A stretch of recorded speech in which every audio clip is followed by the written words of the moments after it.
Ay, oo.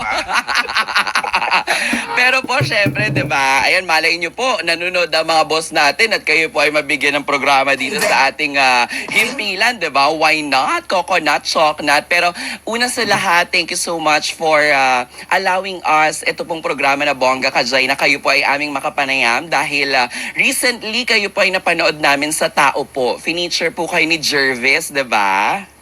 Correct, correct. Nais ko magpasalamat kay Jervis Manahan at saka dyan sa mga taga-tao po. Ayan, sina Pide, sina Chawi. Dahil naisipan nila akong puntahan sa aking farm sa Laguna at ako'y kinunan at medyo nagbalik tanaw tungkol sa mga pinagdaanan ko sa buhay at mga shows na nagawa ko sa ABS-CBN. True. Alam niyo po, Mama Eagle, ako po nabitin ako dun sa episode niyo ng Tao po. Kasi bilang isang fan, ako po ay certified fan ng mga palabas sa telebisyon, ng mga napapanood na mga personalidad sa telebisyon. Nabitin po ako. Pero natuwa po ako dahil nalaman ko po yung update sa inyo. Kaya dito sa programa, ang pagkabitin ko po at ng pagkabitin na rin ng ating mga kapamilya na nakapanood ng inyong episode sa Tao po, talaga namang bubusugin na po natin sila. Pero unang tanong, Mama Eagle, gusto ko pong malaman, syempre, di ba? Sabi ko nga po, institusyon na po kayo sa telebisyon. Kayo po yung mga unang napapanood natin. Isa sa mga nagwagayway ng bandera ng mga LGBTQIA+ community sa national television. At ito po ay nagsimula nung kayo po ay naging staff muna sa ABS-CBN. Tama po ba? Tama ka dyan. Ako'y nagsimula sa ABS-CBN 1988. Via the show, may dala ko. Ay, tara. Magandang umaga po. Ayan. Yes. Ang host dito ay si Corina Sanchez. Ayun. Opo. So, si Miss Coring, si Bossing Coring. Kinuha niya ako dyan bilang editing assistant. So, nag-edit kami habang yung aming ginagawa na VTR, yun ang ipapalabas ni Corina. One time, alam mo, DJ Jaiho, Opo. yung isa sa mga gumagawa ng storya, hindi nakarating at may sakit, si Irma Dayawon. Oo. So, ang nangyari, kailangan, meron ipalabas si Corina or else wala kaming ipapalabas na sa ere. So, ako mismo yung nangahas, ako yung gumawa ng story, ako yung nag-voice over. Tapos yung pinapalabas na sabi ni Corina, sino gumawa niya? Ay! Oo, may ganung, alam mo naman si Corina, di ba? Iba rin naman ang lola mo, di ba? Sino gumawa niyan? Sabi ko, ako po, maganda, sige, mula ngayon sa'yo na yung segment na yan. Ayun, so meron palang napapala ang nagiging mapapel. Hindi, pero di ba po, ganun kasi, marami tayong listeners po na mga kabataan na kumukuha rin ng kurso na broadcasting, journalism, na mga nangangarap din sila na makapasok sa industriya. Madalas po, Mama Eagle, na-mention ko na hindi ganun kadali because not everybody has given the opportunity na, ito, maganda itsura, perfect ka, mag-on cam ka agad-agad. Yung kagaya po ng kwento ninyo is talagang parang nakatadhana po, no? Destiny na never mo namang in-expect na ibibigay sa'yo yung bagay na yun because nag-start ka nga po sa likod mismo ng camera. Totoo po yan. Nagkataon na I'm just there at the right place, Correct. at the right time, with the right people. Ayun, nagkataon na lahat ng bagay na nangyari sa akin, puro aksidente. Kaya nga tuloy hanggang sa totoong buhay na aksidente ako. Na-aksidente lang yun. Just so happen na ako yung gumawa ng story. Eto pa, doon din sa Magandang Umaga po, yung aming, kaya ako napasok dyan, alam mo, aksidente din kasi yung talagang nag-hire sa akin dyan si Maru Benitez. Ay, shout out kay Tita Maru. Kilala mo si Maru, di ba? Opo, naabutan ko po, Mama Eagle. Correct, ayan, yan ang isang mahusay na tagalikod na produksyon. Sabi niya, halika, mag-ABS-CBN ka muna dahil ako'y manganganak lang kasi buntis si Maru noon sa kanyang panganay. So sabi ko, ano ba yan? Maganda ba dyan? Sabi niya, 3 months lang, manganganak lang ako. Sabi ko, okay.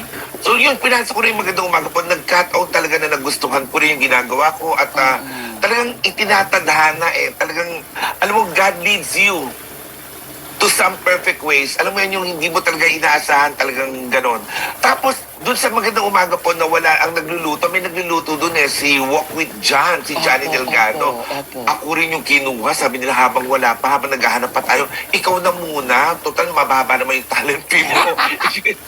Kasi nung araw, kasi alam mo, napakaliit talaga ng mga talent fee namin sa ABS-CBN, ang telepono namin dyan, iisa lang. Alam ko po ang kwento na yan, nag-aagawan at nag-uunahan daw po kayo sa telepono, pila-pila. Oo, lagi, iisa lang yung telepono, pero mo ilang shows yon. Tonight with Dick and Carmi, Sharon Cuneta Show, ang mga nasusunod na kabanata, maalaala mo kaya, nagkakagulo kami sa iisang telepono, ayun. Pero buti naman at nabuhay kami mga taga-ABS-CBN ng mga lumang tao, ayun. So yun, ako na yung naging nagluto, hanggang nakarating na yung pagluluto ko sa Daisy ng Tahanan. Wow! Yung pagluluto ko doon, yun lang ang na-absorb na portion at nailagay sa Tasty ng Tahanan. Kaya nga ito, nagpapirma na rin ako tuloy kay Tasty. Ayan o, sabi ko, Correct. Mama Eagle, may tanong kami. So, Yes, po. syempre, di ba, napakaganda po ng journey ninyo. Parang everything is really unexpected. Pero like what you've mentioned, di ba, right people, right place, right timing. Pero po ba, kayo po ba personally, pinangarap nyo po ba ang sarili ninyo na mapanood at makita sa telebisyon? May konting ganon, pero hindi yun ang aking ultimate goal. Ang gusto ko lang ay magtrabaho, para meron akong sense of independence, para meron akong, kasi graduate ka na, so dapat nagtatrabaho ka na. At saka breadwinner ako nung mga panahon na yon. So kailangan ko talagang magtrabaho. Nagkataon lang talaga. Pero sabi ko, in-enjoy ko na, total naman, mas malaki ang sweldo. Correct. Pagka nag-on cam ka ng kaunti. So sabi ko, sige, dire-diretso na. At saka talagang napupunta ko dun sa mga ganong sila Tita Cory Vidales Yes. pa ang nag-hire sa akin. Sabi niya, okay ka ba? Sige po, go po ako. Taong production ako, DJ, tagang production person ako. Kasi po, di ba, kayo po ay graduate ng university, Universidad ng UST po. 'Di ba? Correct. University of Santo Tomas po, 'di ba? Tapos parang marami po sa inyo ang from UST, kagaya nila Mama John Sweet Lapus, 'di ba po Yes. sina Sir Roxy Ligan. Actually, graduate po ako ng AB Communication Arts sa UST. Ako po, bukod kay Maru Benitez, ako po yung isa sa mga nauna na nakapunta dyan sa ABS-CBN. Mula nung, siyempre, medyo, hindi naman sa pagmamayabang, nagustuhan ang aming, ang performance namin ni Maru. Sabi sa akin, magdala ka pa ng iba pa, ng mga taga-Teatro Tomasino. Kasi member din ako ng Teatro Tomasino sa UST.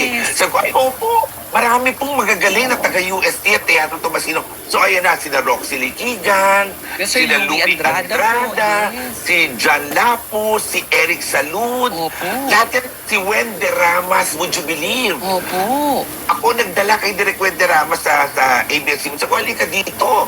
Dito kayong lahat at napakaganda ng trabaho dito sa ABS-CBN. So lahat yan, puro mga nagsimula sa way below, mga nag-PA, lahat. Opo. Look at them now, mga big-time bosses na, di ba? Correct. Sa mga nakikinig po sa atin at sa mga nanonood na wala pong ideya sa mga pangalang nabanggit, ang mga nabanggit pong pangalan na sinabi po ni Mama Eagle na kanya pong dinala dito sa ABS-CBN, ngayon po sila na po ang aming mga big bosses. Halimbawa, si Sir Roxy Liquigan is the managing director for Star Music. Sina Sir Louie Andrada, parang head na po siya for talk ng ABS-CBN. At yung iba pang mga nabanggit, I'm sure nakikita nyo po yan na mga pinapasalamatan ng mga artista sa mga press con natin.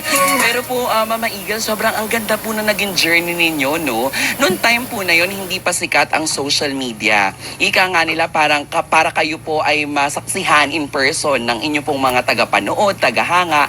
Dapat pinupuntahan kayo dito, pumipili sila sa audience entrance, or kapag lumalabas kayo sa mall, talagang marami yung nagigiliw. Kasi parang ang saya sa pakiramdam na yun, napapanood mo sa telebisyon, nasa harapan mo ng personal. Can you tell us your experiences nung time po na kayo po ay namamayagpag na sa telebisyon? Okay, kasi nakuha rin ako after nga sa Sanglinggo na po sila. Taray. Pero naman akong dala. Ito Kung yung naalala nila yan, di ba sa Sanglinggo po sila, Opo. show ng Apo Hiking Society, itinapat sa Germ Special o kaya sa Totoo. GMA Super Show. Ito yun at ito ang tumalo, ang Sanglinggo na po sila. Alam mo anong gawa ko dito? Pinadala nila ako sa labas. Ako yung Opo. taga-interview. Ako yung kakatok sa mga bahay-bahay at tatanungin ko anong pinapanood nila. Pagka ang pinapanood nyo ay sa linggo na po sila, meron kayong premyo. So yung sugod bahay na ginagawa ni na Jose Manalo at Wally! ang original niyan ay tayo sa ABS-CBN, bayan sa linggo na po sila.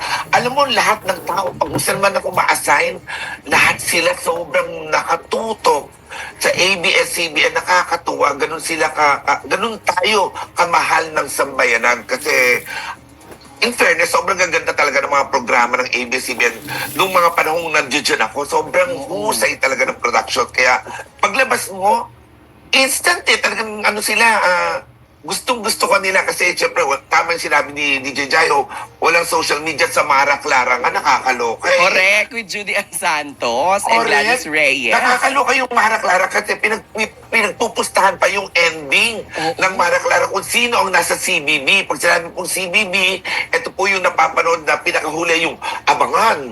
Yung ganyan yung ending ng programa. Kung mukha ni Judy Ann o mukha ni Gladys. Correct. Nagpupustahan sila, nakakatuwa. At ako ay isa doon sa mga cast, napakaswerte ko. Ako ay isa sa, nakuha na naman ako. Lumalakad lang ako sa production department. Sabi ni Derek Emil Cruz, ay, shh, ganun pa sutsut sa akin, shh, ito, bakit po? Umikot ka. Umikot naman ako na parang ikot ng Wonder Woman, yung shh, ganun. Pag-ikot ko, sabi ni Derek Emil Cruz, siya na. Ano siya na? Yung pala ako na kukuhanin nila na ninang ni Judy Ann sa Mara Clara, the longest running teleserye in Philippine history bago mag-probinsyano. Kasi ang probinsyano, of course, alam natin na napakahaba ng probinsyano. Kaya lang, during probinsyano, may social media na. So, Correct. pwede na nilang i-rewind o pwede na nilang balikan yung nakaraan. During Mara Clara, wala. Totoo po. Tututok ka talaga sa television. Dahil pag hindi mo na napanood yung episode na yun, sorry ka na. Hindi mo na, wala nang replay yun, wala nang rewind, walang social media na pwede mong balikan sa YouTube, wala nang gano'n. So, Correct. nakakatuwa.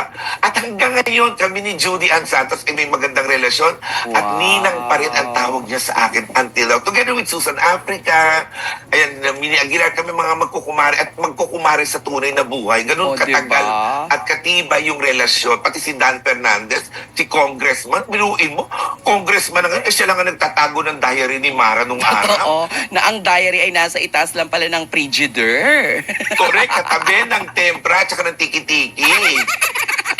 I'm sure yung mga yung mga fans ng Mara Clara, yung kay Judy Ann at kay Gladys, talagang nakaka-relate na nag-e-enjoy sa chikahan natin ngayon. Pero di ba Mama Eagle dati, sabi nyo nga po, hindi nare-replay. Kapag na-miss mo yung isang episode, ay naku, lagot, hindi mo na masusundan yung kwento. Talagang parang may kulang sa iyong panonood sa mga teleserye kagaya ng Mara Clara. Pero alam ko po yung mga mayayaman, may mga VHS po sila, tapos nire-record po nila, di ba?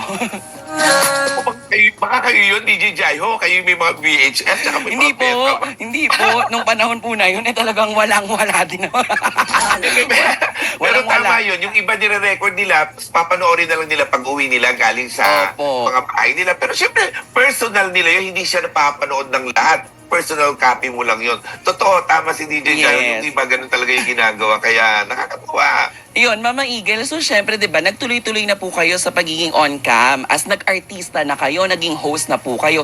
Kasi ang dami rin pong mga pelikula na kayo po ay naging kabilang. Mama Eagle, gusto kong malaman, nung time po na kayo po ay nasa peak of your career, iniwan nyo na po ba yung trabaho ninyo sa likod ng camera at nag-focus na lang as a host, actor, ganyan po? Actually, hindi. Kasi habang ako ay lumalabas din sa Ready, Get, Set, Go, Wow, ayan. ang saya naman, naitabi niyo po lahat ng mga mags. Correct, memorabilia ito. Kaya kayo, DJ Jaiho, yung show na Bongga Kajay, magpagawa kayo ng mag dahil ito, this will last a lifetime. Tangang memory ito. Ay, opo. So ito, nag-host ako dyan, kasama ko si Yula Valdez, si Myla Gumila, Eric Kizon, Michael B. Uy, Ayan, tsaka si nakatrabaho Patrick ko pa yung mga nabanggit niyo po. Si Ate Myla Gumila recently lang. Oo, di ba? Direktora na yan ngayon. Yes. Parang si Eric Kison, director na rin. Si Patrick Guzman, sumalangit nawa. Opo. Kasama ko sa Ready, Get, Set, Go yan. Habang nagre-Ready, Get, Set, Go ako, hindi ko nalilimutan ang magsulat sa Mel and J. Sa atin nagsimula ang Mel and J. Head writer po ako dyan. At so, ganun yung trabaho ko. Susulat, mag-on-cam. Susulat, mag-on-cam. Kasi importante rin po na hindi tayo umaasa sa iisang bagay lang. Kailangan, kagaya nga ni DJ Jaiho, absent ng 2 linggo. Sorry Kasi na. kailangan gumakit. Kailangan tayong, di ba, kung Sorry. alam mo naman tayo mga Pilipino, kailangan nating rumakit. Hindi tayo dapat na we don't rest in our laurels. Kailangan habang may chance at may oportunidad. Dahil minsan lang po talaga kumakatok yan. Ang sikreto lang dyan, pausapin mo lang, di ba? Pwede po ba? Hindi ako makakapasok dahil may gagawin po akong ganito. Pumapayag naman ang mga tao. Depende sa- Nakangiti po yung executive producer ko. Ganun na ganun po yung pagkapaalam ko. Ganun po. Pwede po ba? Kasi po may rarakitin lang po ako. Sandali. Alam mo yung mga EP, yan ang mga susi ng buhay natin. Yan ang mga, oo, sila yung, they can make you, they can break you. Kaya maraming salamat, Kuya Fred. Pero importante, kaibiganin mo kaysa awayin mo kasi alam mo naman ang mga EP, matatalinong nila lang yan. Di ba? Totoo. Hindi, at saka diba, lahat naman nadadaan sa tamang pakikipag-usap. Oo, tsaka ahead of time para at least makapag-prepare sila kung sinong pwedeng rumelyebo sa'yo. Tama yan. Nag-explain on air. Sorry na po. Tawan-tawa Okay ako. na yan. Mukhang DJ Jaiho, mukhang papayagan ka ng 2 pang ligo ulit, ha? Ay, hindi na muna pwede kasi nakadalawa na ako. Yun nga, tama yun. Lahat po nakukuha sa mabuting pakikipag-usap. Basta po, just stay humble, di ba? Tsaka be true. Sabihin mo talaga kung ano yung nararamdaman mo at kung ayaw, edi salamat po. Kung gusto, edi salamat din po. Ganun. Tama po. Be grateful. Napakahalaga po sa ating industriya, lalo na sa show business. And don't burn bridges. Yes. Huwag kang magsusunog kasi wala Napakaliit. napakaliit ang nung mundo nating Totoo iniikutan. po. So, pagka hindi maganda ang image mo doon sa isa, kakalat yan. So, Opo. as much as possible, maging mabait ka sa lahat.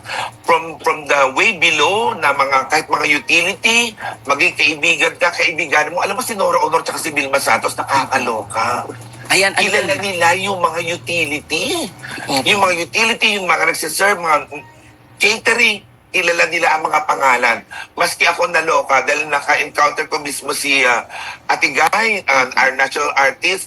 Meron kaming ginawang isang indie film. Nakakaloka. Alala niya pa lahat mula nung panahon na superstar yung mga ganun. Hanggang siya Star Drama Presents Nora. Diyan din sa ABS-CBN, di ba? Kilala niya. Ganun din si Vilma Santos. Sabi pa naman ni Vilma Santos, parang may wangwang, hinuhuli na yata tayo. Sabi ni Vilma Santos, Igel, kamusta na yung mama mo? Paano niyo po nalaman yung mama ko? Yung pala, ang mami ko tumalo kay Ate B, kasama ng ibang mga co-teachers niya. At sinabi, anak ko po si Igel, natandaan ni Ate B. Hanggang ngayon, alalang-alala niya, isa pang palatandaan at Don Sulueta. Siyempre po yung Mama Igel, Sharon Cuneta din. Ay, oo, Diyos ko siya. Sharon Cuneta Show kasi nagkaroon ng shifting. Yung dati ni Sharon Cuneta Show, musical, ginawa nilang medyo talk show para maiba ang format. So sabi nila, tawagin niyo si Igel kasi marunong sa talk show, gawa ng Mel and Jay. Gusto namin malaganon, mga mag-interview. Kaya yun, naging writer din ako ni Sharon Cuneta Show at isa siya sa pinaka mahusay na host. Nagtatanong, birutin mo, megastar, nagtatanong sa'yo na, Igel, kulang pa ba yung kailangan kong sabihin? Ano pa ba? I-correct mo ko kung ano yung problema sa akin, ha? Ganun siya ka. Kung kaya meron akong picture. Wow! Ang taray! Ayan. Biruin mo, megastar. Tapos, superstar national artist. Tapos, yung writer. Ganun. Ito yung between. Ito yung between. Between, ako yung wala. Tapos si Ate Gay yung ningning. Hindi po. Mama Igel, kayo po ay nagningning sa inyo pong sariling pangalan. At alam niyo po, hindi naman po sa dahil kausap ko po kayo. Alam niyo po, nung kayo po ay tinatanong ko kung kayo ay pwedeng makapanayam, sobra pong masaya ang aking puso. Una sa lahat, dahil kagaya po nang na-mention ko kanina, Mama Igel, kayo po ay isa sa mga napapanood ko po noon pa po, nung ako po ay nangangarap pa lang, bagets pa lang po ako na sinasabi ko po na someday gusto ko ring maging kagaya sa yapak nila Mama Igel, ni na Papa Oji Diaz, yung mga ganyan po. Kaya now that you're sharing many stories na ako personally first time ko pong naririnig, sobra po akong interesado. Alamat naman, ako naman yung natatouch sa'yo, DJ Jayo. Alam mo, isa ka rin, hindi sa dahil ako'y nandito isa ka rin sa mga kinita ko na isa sa mga magiging mahusay na sa larangan na iyong napili. Alam mo, nung panahon nung araw kami, DJ Jayo, ang mga bakla, ang mga LGBT ay hindi tanggap Totoo masyado. yan. Like now na meron tayong ang mga bakla nung araw ingat na ingat, even ABS-CBN, Opo, medyo opo. kinocall nila ang attention namin pagka medyo, masyado kayong OA, masyadong Correct. ganito, ganyan. Medyo kailangan maging kaya, yung susunod ka sa norm ng society nung Opo. panahon na yun. Kaya napakaswerte ng mga LGBT ngayon dahil ngayon tanggap na tayo at tayo ay nasa mainstream na. Alagaan yung maigi ang chance na binibigay sa atin ng lipunan. Huwag dating abusuhin kasi yung iba medyo nagiging parang very entitled Opo. na, oy, kailangan ganito kami. Ituring nyo kaming ma'am. Alam mo yung pagtawag, wala namang problema. Kahit ano, basta importante tinawag at tao ang turing sa iyo. Totoo. It doesn't matter kung ma'am o sir, bahala po kayo kung saan kayo mas palagay. Di ba nakakaloka yung mga ganon? Katawagan lang, nagre-reklamo na. Di ba very parang- updated ang Mama Eagle sa mga social issues. Alam ko yung sinasabi ni Mama Eagle ng ma'am and sir, di ba, na may pinatayo dahil 2 oras. Pero Mama Eagle, Grabe. share ko lang. Ako po ay, aside from being a radio DJ and anchor, ibibida ko na rin syempre, di ba? Tayo po ay isang professor sa Lyceum of the Philippines University at wala Wow. pong issue sa akin ang tawagin ako ng sir ng aking mga estudyante dahil yun naman po ang kinalakihan ko. 'Di ba? Masaya na po tayo na tayo po ay tinatanggap, tinatangkilik, pero po yung mga ganyang bagay hindi po issue para sa kagaya po natin. Maaring sa iba, may iba-iba po tayong perspektibo sa buhay, pero tama po kayo, 'di ba? Kung tayo man po ay tawaging ma'am or sir, ito po ay paggalang pa din naman. Dapat hindi na gawing issue 'yan, 'di ba? Oh my God, professor ka din Yes, sir. Jayo. Every Saturday po sa Lyceum of the Philippines University, Intramuros, Manila. Ang mga estudyante ko po My ay third goodness. year. Oh my God, hello sa lahat ng mga estudyante ni teacher, professor, DJ Jayo. Alam mo, dyan sa Lyceum, nag-aral din si DJ Chacha, alam Kami ko. po ni DJ Chacha ay magkasunod. Nauna po siya sa aking graduate ng 1 taon at nung graduate na po siya at nasa larangan ng pagraradyo, kami po ay madalas niya po akong ginigess-guess lang noon sa programa niya sa Tambayan 101.9 at nung nabigyan po ng pagkakataon, ayun po hanggang ngayon kami naman po ay nagkakasama at magkaibigan. Kumbaga nagtulungan naman po. Yan. That's so good, that's so good. Mabait yan si DJ Kaya Chacha. same story sa'yo, Mama Eagle, na yung mga katrabaho mo dati sa UST, mga kasama mo sa teatro, Tomasino sa UST, yung mga alam nyo po na magagaling din, sinama nyo po. Si Chacha, ganun din po siya, hindi rin po siya nagdamot. At ganun din naman din po ang pinapasa ko sa mga kabataan na nangangarap. Dahil minsan, nangarap tayo, nabigyan ng pagkakataon, wala tayong karapatan para hindi rin tumupad ng mga pwede nating tulungan na nangangarap din. Very, very beautifully said, Miss Philippines. Ah, taray! Hindi po tayo beauty queen. Beauty key po, opo. Pero tama yun, huwag tayong maging madamot, be grateful and Opo. share your blessings, di ba? Habang may chance, bakit hindi? Bakit Correct. ako lang? May mas magaling, Totoo may mas po. darating na mas maayos. Ito yung Totoo kuhanin po. nyo, di ba?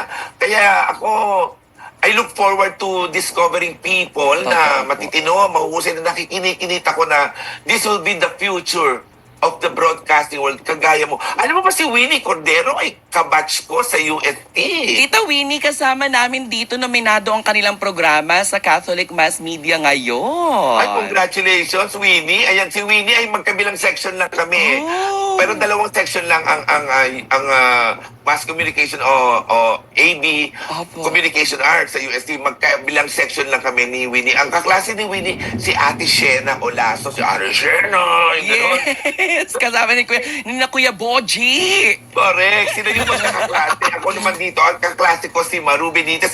Kaklase ko rin si Mickey Munoz. I don't know Ay, if you've opo, heard of- kilala ko po. Sa ano po siya, parang sa music repertoire po ng ABS-CBN. ABS-CBN Orchestra. Opo, opo. Kasama po niya dyan yung mga kala Sir Ryan Cayabyab din po. Ganyan Correct. po. Si Mickey Munoz, class president namin yan. Oo. Niyaya ko rin yan, mag-ABS-CBN. Ang Halika bongga. dito, dali. Bongga-bongga dito. Nakasama ko si Mickey sa Magandang Umaga po at saka sa Tasty ng Tahanan. Na minsan po napapanood ko po siya at nagugulat ako. May mga pa-bit role po siya sa mga pelikula. Minsan po Correct. abay po siya. Minsan po ninong po siya. Lalo na sa mga kasal-kasalan, lagi yan Yes. yan. no, nasa Totoo. background mo. Ganun yan eh. Totoo. Siyempre, pag walang gaganap, hindi kayo na, bilang EP, yan, isa sa mga trabaho rin yan ng mga nasa likod ng camera. Pagka wala, kayo ang gagawa. It's either you beg, you borrow, pero wag gagawin na, you steal. Ganun ang Opo. disiplina. It's either you beg, you borrow, or you steal. Pero don't follow that, di ba? That's a very wonderful statement po Tama po yung sinabi ni Mama Eagle sa disclaimer niya regarding dun sa steal kasi alam naman natin, 'di ba? It's a no and wrong. Pero yung kanyang ibig sabihin, yan yung madalas nating sinasabi sa mga taong nangangarap pasukin ng industriya na hindi naman po sa hinusgahan ang henerasyon ngayon. Hindi lahat. Pero madami ngayon kasi 'di ba Mama Eagle na parang nawiwindang at nagugulat sila sa kung ano man yung kalakaran inside sa ating trabaho. Pero naabutan po ako mismo personally and of course kayo po na ipasa nyo sa amin yung training na dito sa trabaho natin kung ano ang hiningi, ano ang kinailangan na dapat i-airing importante. Kailangan hindi pwedeng no, hindi pwedeng imposible, dapat lahat yes, dapat lahat maging posible sa ngalan ng inyo pong programa dahil kayo po ay naghahatid ng magandang entertainment, balita at kung ano-ano pa sa inyong mga tagapanood at tagapakinig. Precisely. Well said. Alam mo, si Corina ang nagturo sa kanya, sabi niya, sabi ko, Corina, paano ba gagawin natin? Kaya, I don't care how you do it. Sabi ni Corina, Correct. I don't care how you do it. Just deliver. Correct. Yun yung importante. Basta may ipakita kami, dala ka. And we don't accept no for an answer. Ganun Totoo tayo yun. sa produksyon, ganun tayo sa broadcasting. Kaya saludo ako sa lahat ng mga tao sa harapan at sa likod ng camera at ng pelikula, lahat po ng mga tao sa nasa broadcasting field. Nakakalungkot na nung pandemic, DJ Jayo, na consider tayo na isa sa mga non-essential, di ba, nawala lahat. Opo.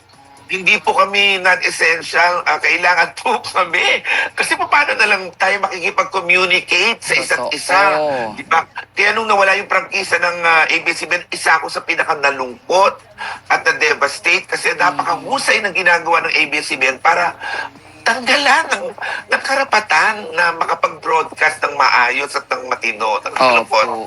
Pero maraming salamat kasi kita naman po natin ito po ay naging isang malaking hamon pero ika nga na lagi nating sinasabi paulit-ulit kapag tayo nadadapa walang ibang gagawin kundi iiyak, namnamin ang sakit at unti-unting bumangon, 'di ba?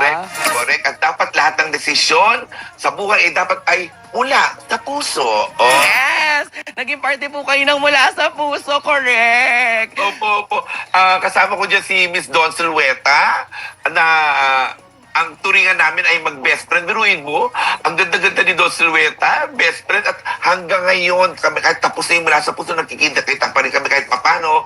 At nagpapadala si Don Silweta ng kung anik-anik, kagaya nito. Nasa Malacanang na ang kanyang asawa, si Kong Anton. Nagpapadala Lagdameo. ng pampasko, ng bumabati. Ayun, sabi niya, Eagle, ikaw lang ang pinakakamukha ko sa lahat. Wow! Ang bongga ng kalibel. Don Silweta. Pero Mama Eagle, ito yung kay di ba, Loren Yang, JM De Guzman at Enrique Hill. Kasi Correct. Pero originally... Dahil, Opo. Yung unang mula sa puso ni Direk Wenderamas, nandun din ako. As in ako. So nung ang mula sa puso na part 2 na yan na sinasabi mo, sina JM De Guzman ang Selena namin nung una ay si Princess Ponsala, naging si Yula Valdez. Opo. Yung kay Don Oo. Zulueta, si Jacqueline Jose po. Yes. Napagtrabaho Di ba po? Fan na fan po ako ng telebisyon. Fan na fan ako, Mama Eagle, ng telebisyon. Yun yung mga kabataan mo siguro at wala pang ginagawa dahil wala pang social media. Tama ba TV ako? is life. TV is life. As in, dati, alam nyo, I'm sure yung mga listeners natin, like yung sila Tita Lina Ho, Tita Maria Dulce Orate, Tita Nona Damian, Louie Basco, at marami pa. Yung usapan namin ni Mama Eagle ngayon, nakaka-relate sila. Kasi before, parang ano po yan ang family bonding, pag nandyan na ang mga teleserye na pinapanood natin at sinusubaybayan, hindi pwedeng nasa labas ka. Kailangan pag nagsimula na po yung mga primetime shows, lahat nakaupo na at nakatutok, nakaabang. Yes, kagaya ngayon, ang Mendoza family ng Malolos Yes. ay nakikinig sa atin sina Rochelle, sina Bully, nakikinig habang nagbibingo. Ganun sila. Wow! Pinoy na Pinoy yan. Good luck sa inyo. Sana manalo kayo sa pagbibigot. Sana nag-enjoy kayo sa pakinig sa amin dito sa Bongga Kanjay. Correct. Naku, Mama Eagle, magko-commercial lang tayo. Marami pa akong itatanong sa'yo. At dapat niyo pong abangan. Mama Eagle, correct me if I'm wrong. After working for so long dito po sa Kapamilya Network, ABS-CBN, napanood din po kita sa kabilang channel. Parang that's the time that you transferred to GMA sa Kapuso naman. Pwede ba nating i-share ang kwento dito? Sige, mamaya sa pagbabalik natin, ibabalita ko po sa inyo ang dahilan. Bakit po kailangan akong lumipat at lumipad sa kabilang stasyon? Yes, yan po ang dapat nyong abangan kaya walang BBT mga kaserbisyo. Tutok lang po at abangan po natin ang more malinamnam na tsikahan sa pananghalian kasama si Eagle Riggs. Dito lang sa Bongga Kajay. Magbabalik po tayo.